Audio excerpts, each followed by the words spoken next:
तर मार्गशीर्ष महिन्यातील गुरुवारच्या उद्यापनासाठी आज असा नैवेद्य बनवलेला, त्यामध्ये ही आलू मटरची भाजी बनवलेली. ती जरा वेगळ्या पद्धतीने होती, पण घरातील सर्वांना खूप आवडली, म्हणून म्हटलं रेसिपी सर्वांबरोबर शेअर करावी.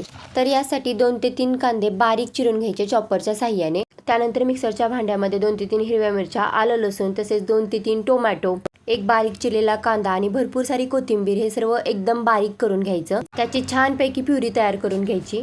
आता कढईमध्ये तेल गरम करायला ठेवायचं आणि 1-2 बटाटे आहेत ना, त्याची सालं व्यवस्थित काढून घ्यायची आणि तेलामध्ये छानपैकी गोल्डन ब्राऊन कलर येईपर्यंत फ्राय करून घ्यायची. तर तेलात हा बटाटा छान फ्राय केल्यामुळे 90% बटाटा हा इथं शिजून जातो.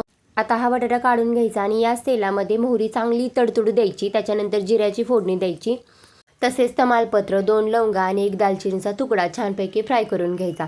त्याच्यानंतर भरपूर सारा कांदा घालायचा आणि तोही व्यवस्थितपणे परतून घ्यायचा आणि कांद्याला चांगला गोल्डन ब्राऊन कलर येईपर्यंत तो परतून घ्यायचा. असा छानपैकी कांद्याला ब्राऊन कलर आला की याच्यामध्ये आपण जी तयार केलेली प्युरी होते ती घालून घ्यायची आणि ही प्युरी चांगली 2 ते 3 मिनिट व्यवस्थितपणे परतून घ्यायची. आता या प्युरीमध्ये आपल्याकडे जेही अवेलेबल असतील ते कोरडे मसाले घालून घ्यायचे. मी याच्यामध्ये मटण मसाला, धनेपूड, तसेच लाल तिखट आणि घरचा जो आपला मसाला असतो ते घालून परतून घेतलेला आहे.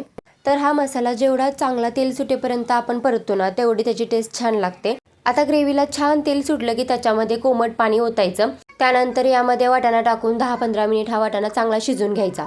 हा वाटाणा चांगला शिजतोय तोपर्यंत मिक्सरच्या भांड्यामध्ये अर्धी वाटी वाटाणा बारीक करून घ्यायचा. थोडंसं ओबडधोबडच बारीक करून घ्यायचं आणि ही बारीक केलेला जो वाटाण्याची पेस्ट आहे ती तेलामध्ये परतून घ्यायची.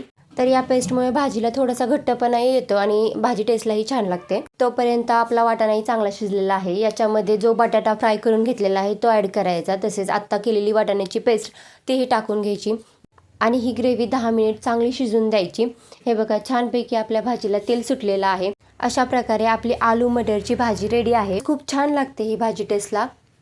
आणि जर या ग्रेव्हीच्या भाजीला तुम्हाला रस्सा हवा असेल तर थोडंसं पाणी वगैरे टाकून तुम्ही त्याला रस्सा भाजीही करू शकता. तर ही रेसिपी नक्की ट्राय करा.